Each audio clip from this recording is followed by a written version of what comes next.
Vamos a empezar hoy a iniciar la charla la segunda parte de estas jornadas, llamadas jornadas de legítima, que comenzamos el viernes pasado. Antes que nada, buenas tardes para todos y además agradecer nuevamente al Centro de Graduados que nos permite conectarnos con los graduados a pesar de las circunstancias que estamos viviendo. La charla pasada, al finalizar, me preguntaron mucho sobre la colación, cuando en realidad no contesté las preguntas de colación, porque como estábamos hablando de la legítima y de acciones distintas, ni siquiera de una acción de reducción, lo cierto es que dije en un momento que lo íbamos a tratar en esta charla. En realidad yo no voy a dar colación, porque ustedes saben que la acción de colación y la acción de reducción son dos acciones distintas. La colación lo que hace es mantener la igualdad entre los herederos, aun cuando no esté violada la legítima, cuando haya, por ejemplo, una donación que se considera como un adelanto de herencia, salvo que haya mejora o dispensa de colación. La semejanza que puedan tener la acción de reducción con la acción de colación es simplemente que las dos se refieren a donaciones. La colación entre legitimarios, en este momento con el nuevo código, por el artículo 2385, solamente se va a referir a los descendientes y al cónyuge, ha excluido a los ascendientes de colacionar, mientras que en la acción de reducción vamos a encontrar violada la legítima y además donaciones no solo a los legitimarios, sino también a los terceros. Uno de los problemas para darles alguna vinculación entre la acción de reducción y la acción de colación, uno de los problemas que se producía en el código, y esto me va a servir para entrar luego en el tema concreto de esta charla, que es la violación de la legítima a través de simulaciones o de fraudes. Luego van a ver por qué. Lo cierto es que en el Código Civil se presentaba el problema de la acción de colación cuando se producía el exceso. ¿Qué quiere decir esto? Yo, si me han dado una donación en vida, obviamente frente a una acción de colación de los otros legitimarios, tengo que o no sacar nada de la herencia porque ya me lo cubrieron con la donación, o sacar de menos, o si la donación excedió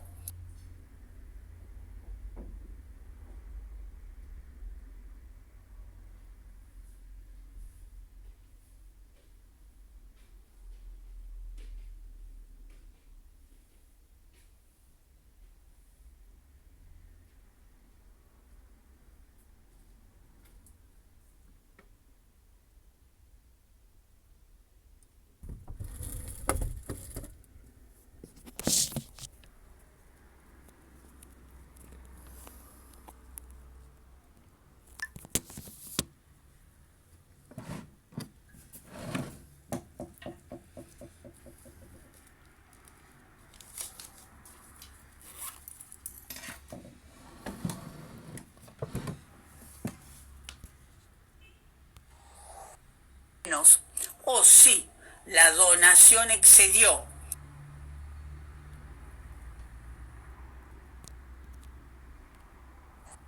menos, o si la donación excedió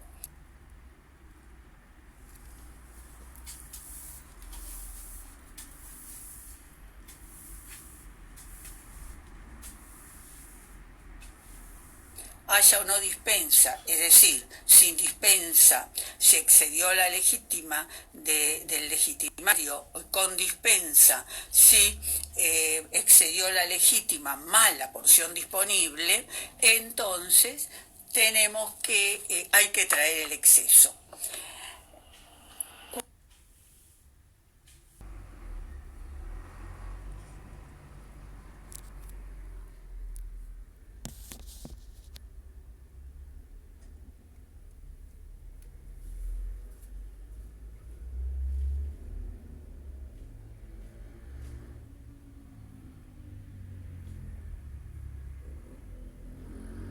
entre la acción, la colación propiamente nosotros conocemos con fines de igualdad y la colación con fines de reducción. Son dos acciones distintas. Esto es importante porque, ¿por qué? Porque si yo digo que hay colación incluso en el exceso, ustedes saben que ya desde 1912 hay un plenario en la Cámara Civil donde se consideraba que había que la donación a los legitimarios se trataba de cualquier donación se trataba de una colación y por lo tanto ahí no había reducción, sino que había colación. Como era ficticia, no invadía la validez de esa donación, o sea, frente a los terceros. ¿Sí? Es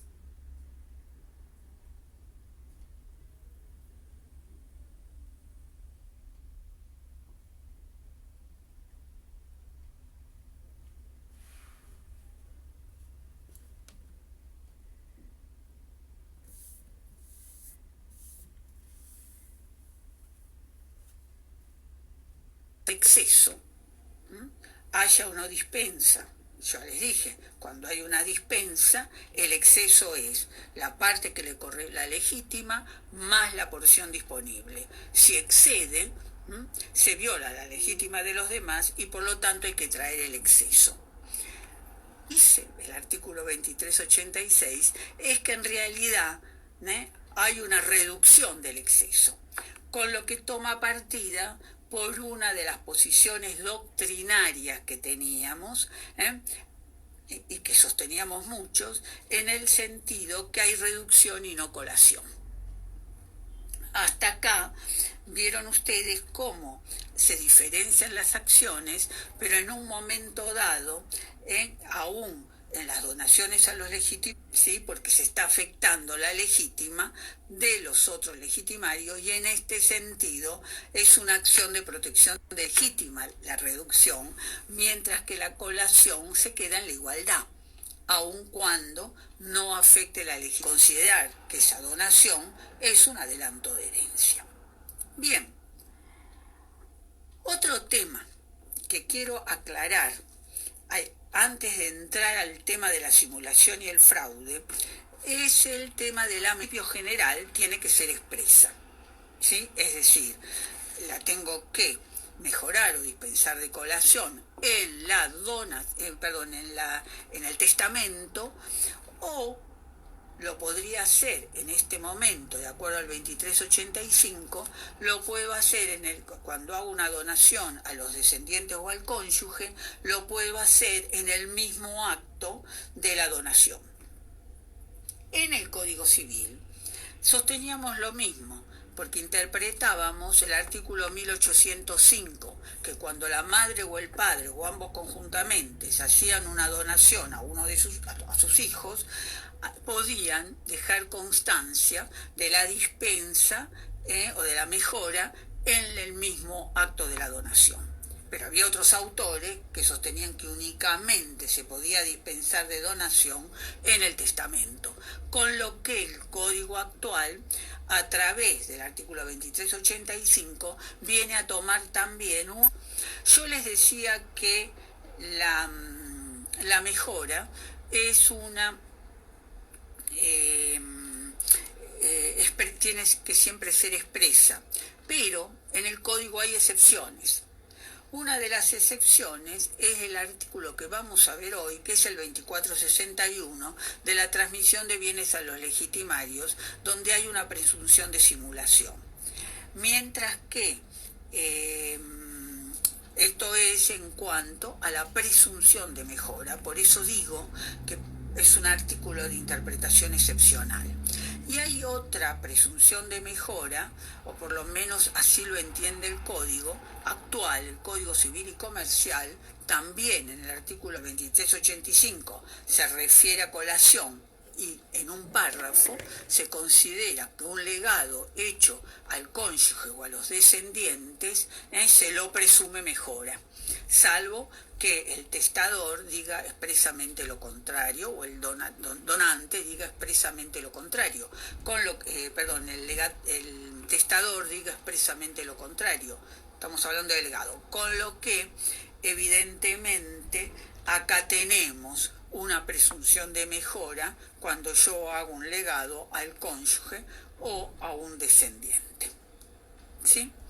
Luego tenemos la mejora estricta, que se nos va del tema, porque en definitiva, que también aparece en el artículo 2448, en legítima, donde aparece el tema de la mejora estricta, que es 1/3 de las cuotas de legítima, de las porciones de legítima, dice el artículo, cuando hay ascendientes y descendientes discapacitados. En este sentido, en todas las jornadas hemos dicho que hay que modificar el artículo para agregar al cónyuge discapacitado, porque evidentemente es un legitimario, agregamos ascendientes y descendientes y nos olvidamos del cónyuge. Por lo tanto, también habría que modificar el artículo, pero lo dejamos porque es un artículo que también se las trae y merecería a lo mejor otra charla.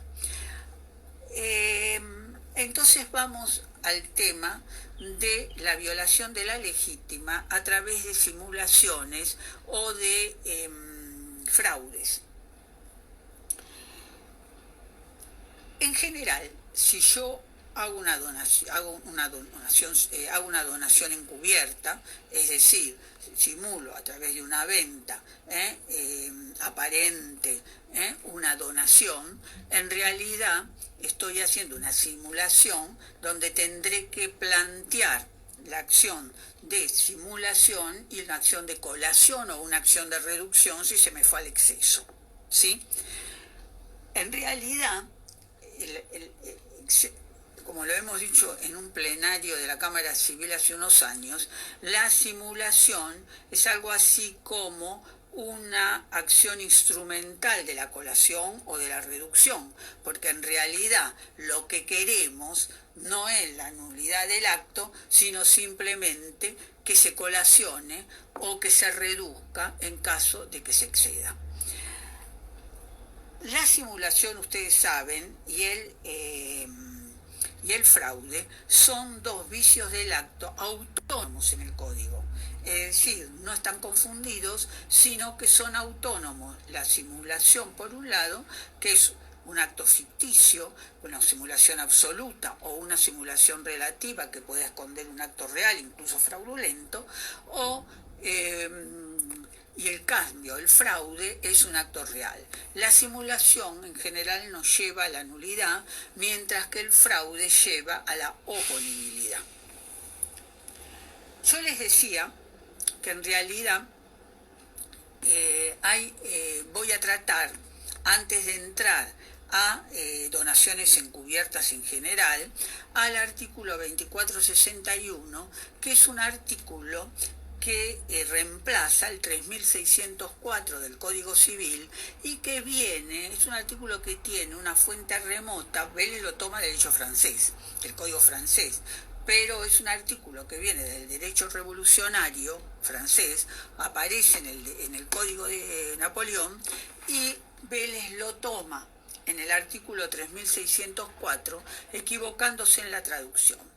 El artículo se refiere hace varias presunciones. Una de ellas es una presunción de simulación, porque se está tratando de un acto ostensiblemente oneroso, pero que si yo hago una reserva de usufructo, uso, habitación o cargo de renta vitalicia, se me interpreta, sin admitir prueba en contrario, dice el actual artículo 2461, sin admitir prueba en contrario, como gratuito, es decir, simulado. Y además hay otra presunción que vamos a dejarlo por un momentito. Cuando Vélez toma el artículo 3604 del Código de Napoleón, en realidad se equivoca en la traducción y dice, es decir, en lugar de decir actos que se traten o cuando se traten con reserva de usufructo o uso habitación, con reserva de usufructo o cargo de renta vitalicia, como se decía en el código, en realidad es un acto gratuito, es un acto, se lo presume gratuito, pero en definitiva, como se consideró, parte de la doctrina consideró que con ese cambio de palabra, en realidad Vélez lo que había hecho era ampliar el concepto y por lo tanto toda transmisión de bien a un legitimario se consideraba o se presumía a título gratuito, cosa que era muy exagerada. De ahí que la doctrina que lo aplicó consideró que era una presunción juris est de iure, es decir, juris tantum, es decir, que se podía probar en contrario. El resto de la doctrina consideró en cambio o aplicó el alcance que tenía en el derecho francés, es decir, únicamente las transmisiones de bienes a los legitimarios a título oneroso con reserva de usufructo. Ahora se agregó el uso de la habitación, pero ya era una elaboración doctrinaria, más contraprestación de renta vitalicia. Entonces, por eso yo les decía que este artículo es excepcional, porque el código está presumiendo una simulación en los casos que yo haga siempre la reserva de usufructo, el uso, la habitación o la renta vitalicia es a favor del donante, digamos, ¿no? Es decir, del que hace la transmisión esa aparentemente a título oneroso. Con la 17711 se restringe y se vuelve al código francés, es decir, únicamente las transmisiones con estas reservas de usufructo a uso habitación o cargo de renta vitalicia. Vamos ahora a nuestro artículo actual, que es el 2461. En realidad, el artículo 2461 trae aparentemente contradicciones que hay que interpretar. Es un artículo mal redactado. Yo les diría que tal vez es un artículo que viene de circunstancias totalmente distintas, allá en el derecho revolucionario, y aplicaríamos las normas generales sobre colación y reducción, con lo que evidentemente no sería demasiado derogar este artículo, que se mantiene por la fuerza, digamos, de las costumbres, porque en realidad lo tenemos, ya es nuestro porque lo tenemos desde el mismo Código Civil original de Vélez. El artículo entonces dice que toda transmisión onerosa a un legitimario con estas modalidades, con cargo de renta vitalicia, con reserva de usufructo, uso habitación o cargo de renta vitalicia, se presume gratuito, sin admitir prueba en contrario. O sea que sigue parte de la doctrina que consideró siempre que se trataba de una presunción juris est de iure. Hubo otra parte que consideraba que se podía probar. Esto por un lado, pero por otro lado, a continuación, el artículo también establece que si el donatario, es decir, el adquirente, prueba haber efectivamente pagado, se le descontará del valor de la donación.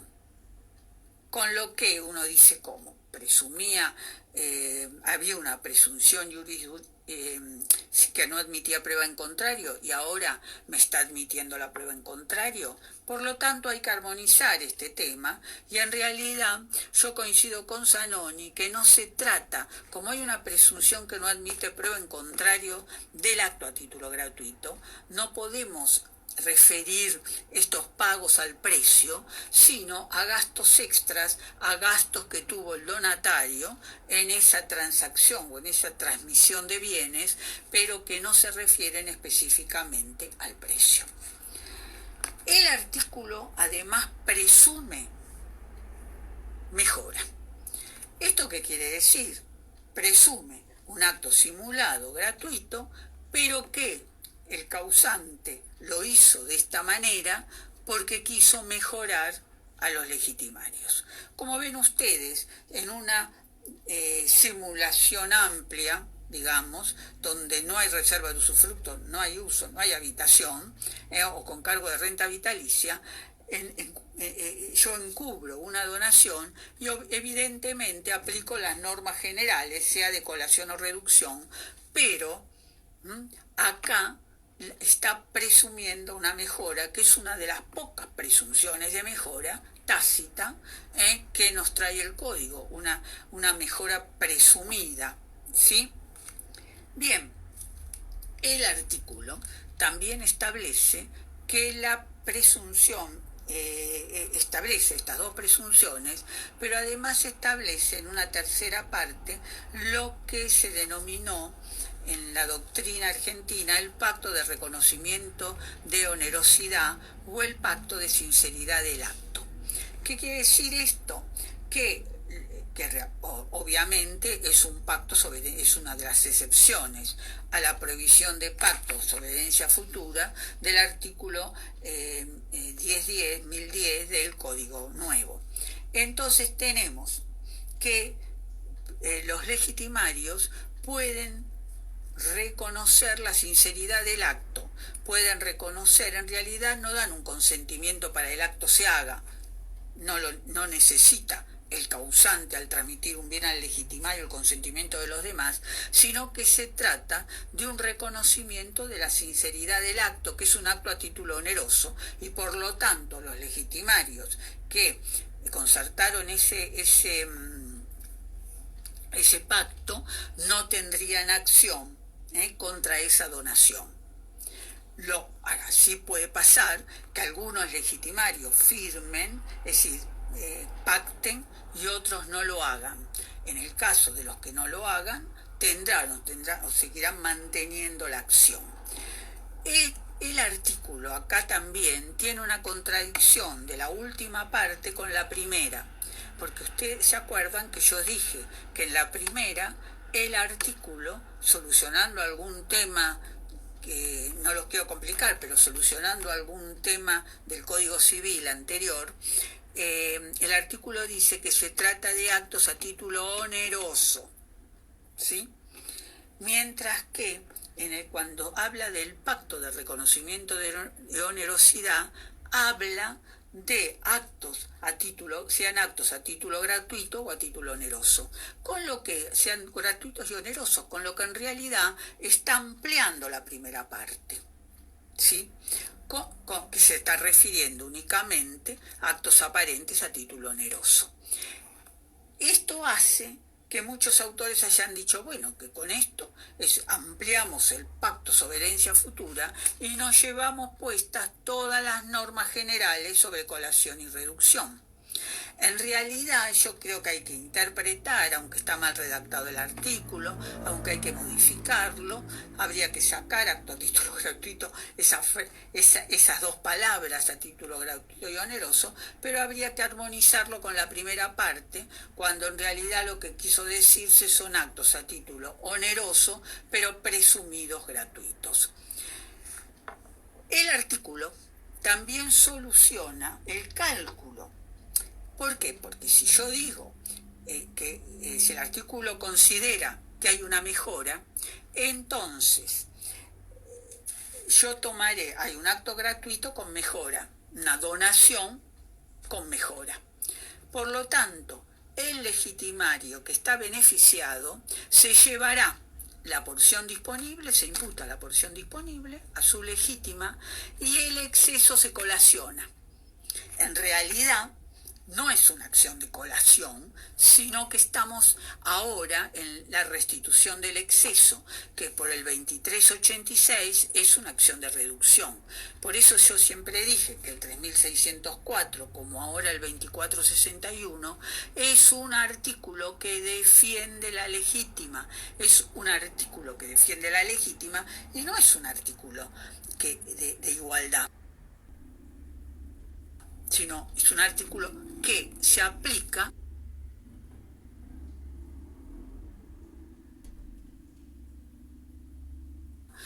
que ahí hay reducción y no colación. Como ven, estábamos hablando en este caso de una simulación, pero una simulación con reserva de usufructo, uso, renta y habitación, donde la fuente inmediata que es el proyecto del 98, había derogado, había sacado el pacto de reconocimiento de onerosidad porque lo consideraba demasiado problemático, etcétera, con lo que en definitiva tampoco teníamos esa segunda parte del artículo.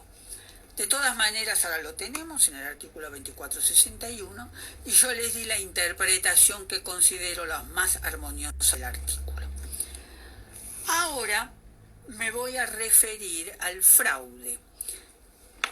En realidad, ustedes saben, y ya se los dije, que el fraude y la simulación son dos vicios del acto totalmente diferentes. Ahora, yo para violar la legítima puedo hacer maquinaciones simuladas o maquinaciones fraudulentas.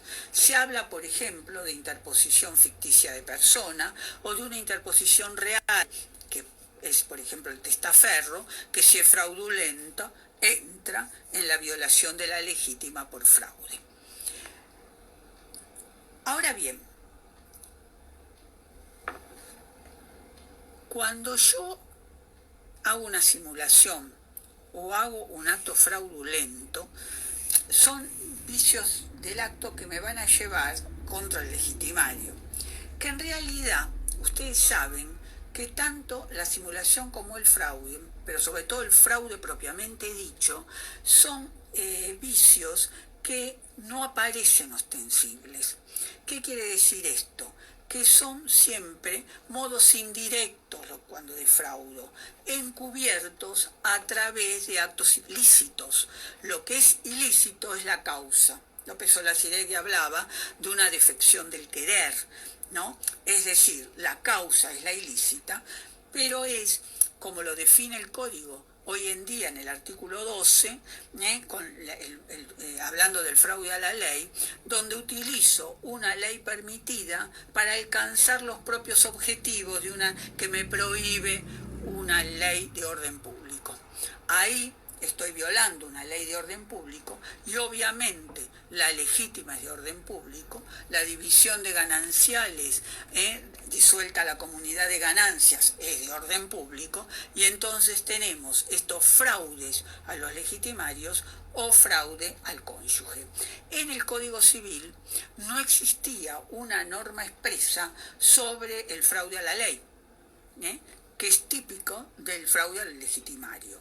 Teníamos el fraude a los acreedores con la acción revocatorio pauliana y teníamos también un artículo 1298 que era el fraude al cónyuge, que remitía al fraude a los acreedores y por lo tanto tuvimos grandes problemas doctrinarios para interpretar el fraude al cónyuge, porque en definitiva lo achicamos en los primeros momentos de interpretaciones exegéticas de la ley y formalistas que siempre favorecieron el fraude. Achicamos tanto el fraude al cónyuge con tantos requisitos que en realidad encontrábamos muy pocas acciones cuando había fraude entre cónyuges. Ahora bien,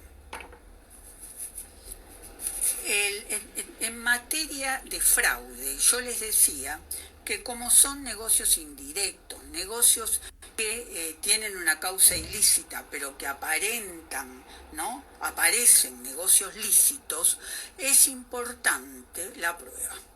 Y es importante diríamos así, la valoración de esa prueba, porque muchas veces hay algunos jueces que no valoran netamente las presunciones. Es decir, las presunciones son prueba como cualquier otra prueba, ¿sí? Y la presunción es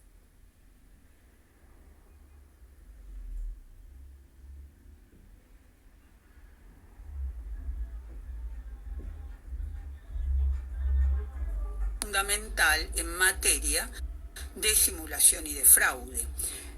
¿Por qué les digo esto? Porque en definitiva vamos a ver que en todo va a haber perjudicados, en todos va a haber mecanismos dolosos, en todos va a haber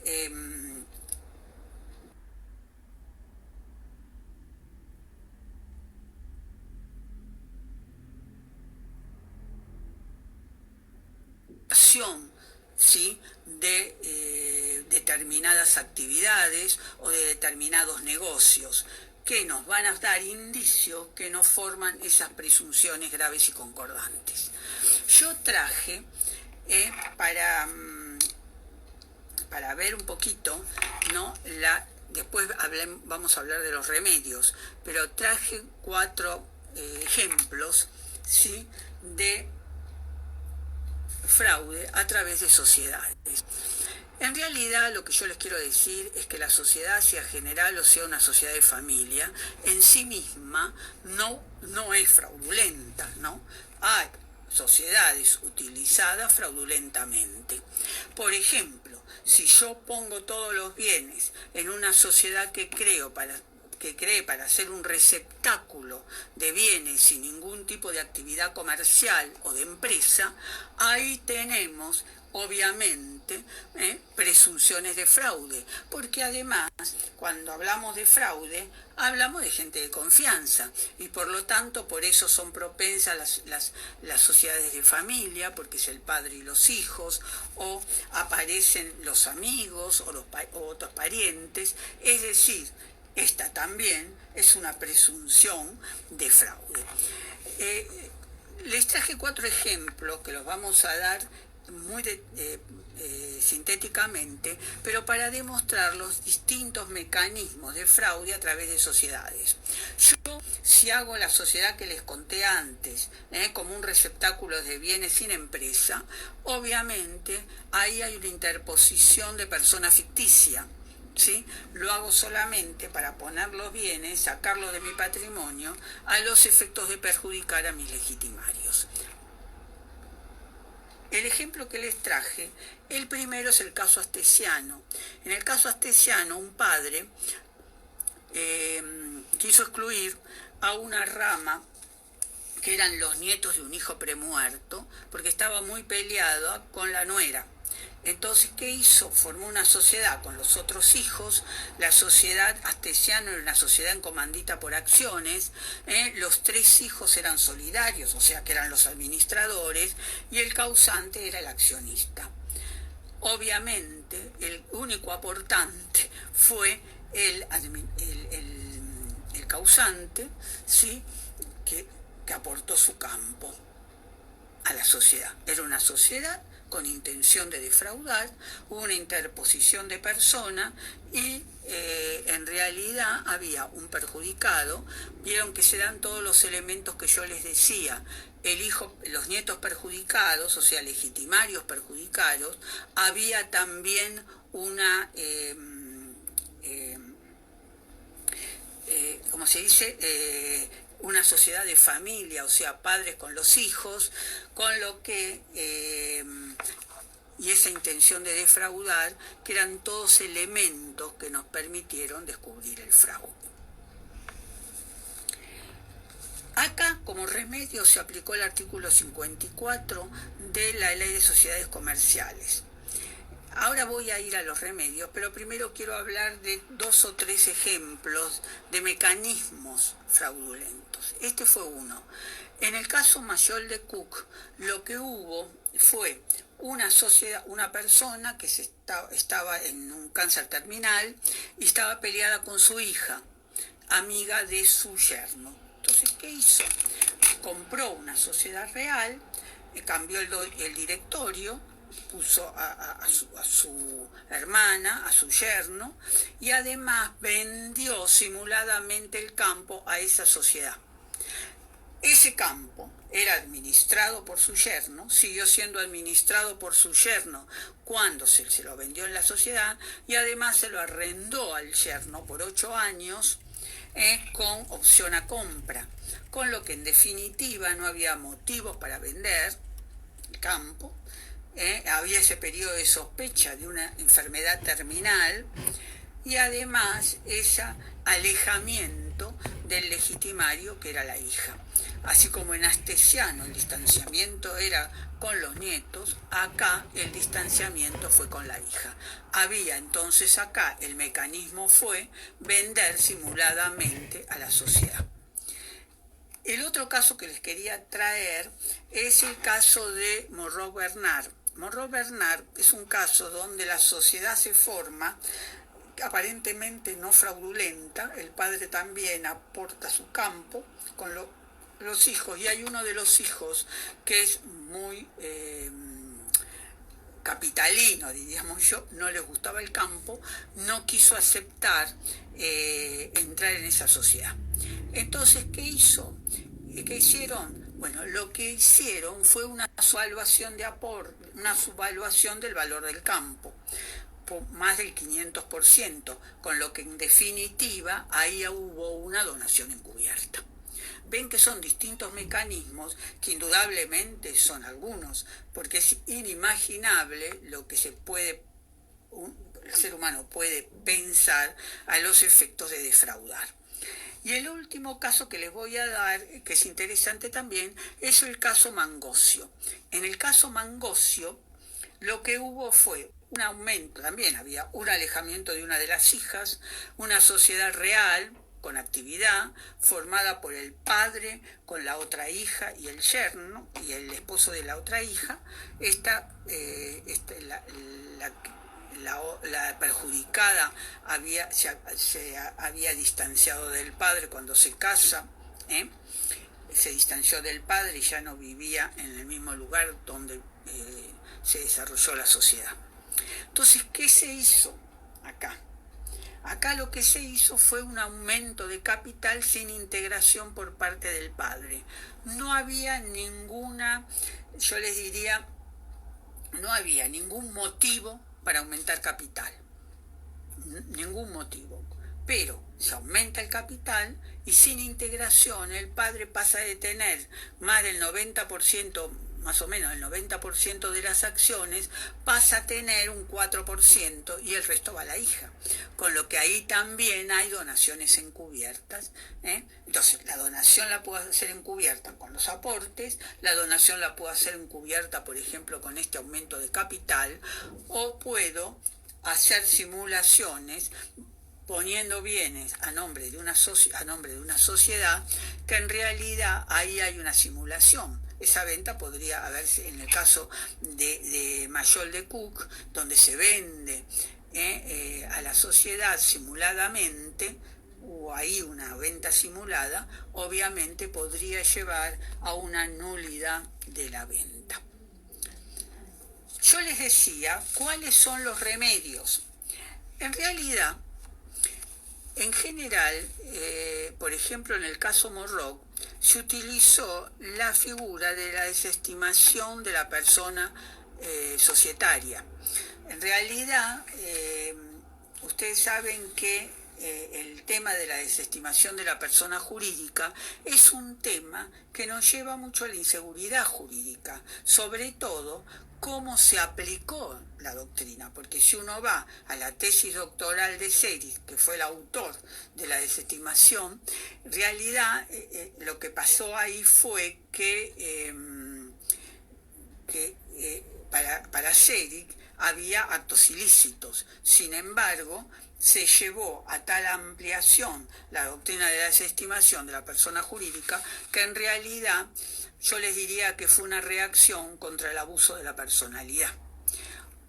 Hoy en día tenemos el artículo incorporada a la doctrina, aunque con una interpretación más restringida por parte de la doctrina argentina, la doctrina comercialista sobre todo, en el artículo 54 y también en el artículo 2 de la Ley de Sociedades. El artículo 2, porque establece expresamente que la sociedad es un sujeto de derecho con los fines establecidos en la ley, con lo que en definitiva nos está limitando el tema de la personalidad social como un instrumento del derecho a los fines de obtener con determinados fines, mientras que no como antiguamente o en algún momento de la evolución, donde encontrábamos que prácticamente la personalidad de la sociedad se identificaba totalmente con la personalidad humana, y se llevó a un abuso de la personalidad. Entonces, yo les decía que teníamos el artículo 2 y el artículo 54 del Código de la Ley de Sociedades. El artículo 54 establece que la desestimación de la persona y la responsabilidad de los socios cuando hay fines extrasocietarios que la doctrina ha interpretado como acciones, por ejemplo, como vicios de simulación o de fraude, cuando hay abuso del derecho, perjuicio de terceros. Con lo que en definitiva se ha aplicado el artículo 54, por ejemplo, en el caso Astesiano. ¿Sí? Lo que pasa, señores, que si yo tengo una interposición ficticia de persona, utilizo la sociedad como una interposición ficticia de persona, no tendría por qué aplicar el artículo 54 o desestimar la persona jurídica, sino que podría aplicar temas de simulación o de fraude, es decir, los vicios del acto, simulación que tenemos en el Código Civil y Comercial a partir del artículo 333 o de fraude que tenemos a partir del artículo 338. Esto hace que sea importante también esto por los efectos de los remedios. Es decir, si yo, para el artículo 54 me lleva a la oponibilidad del acto. El fraude, ustedes saben que siempre lleva a la oponibilidad del acto, pero la simulación o el fraude a la ley, por ejemplo, me puede llevar a un caso de nulidad. Yo siempre pienso, bueno, que es cierto el tema de la oponibilidad en materia de sociedades, para mantener, digamos, la conservación de, si bien la sociedad es oponible o el acto fraudulento es oponible al cónyuge o a los legitimarios, lo cierto es que la conservación de la sociedad, si ésta puede seguir girando, también es importante a los efectos de los acreedores de esa sociedad, que pueden ir, según su interés, contra los socios o contra la sociedad, si ésta sigue manteniendo su capital, o alguna parte de su capital lo puede seguir girando. Entonces, tenemos estos remedios que en definitiva se cruzan, porque si nosotros decimos que el artículo 54, también los fines extrasocietarios, está el tema de la simulación o el tema de un acto fraudulento, lo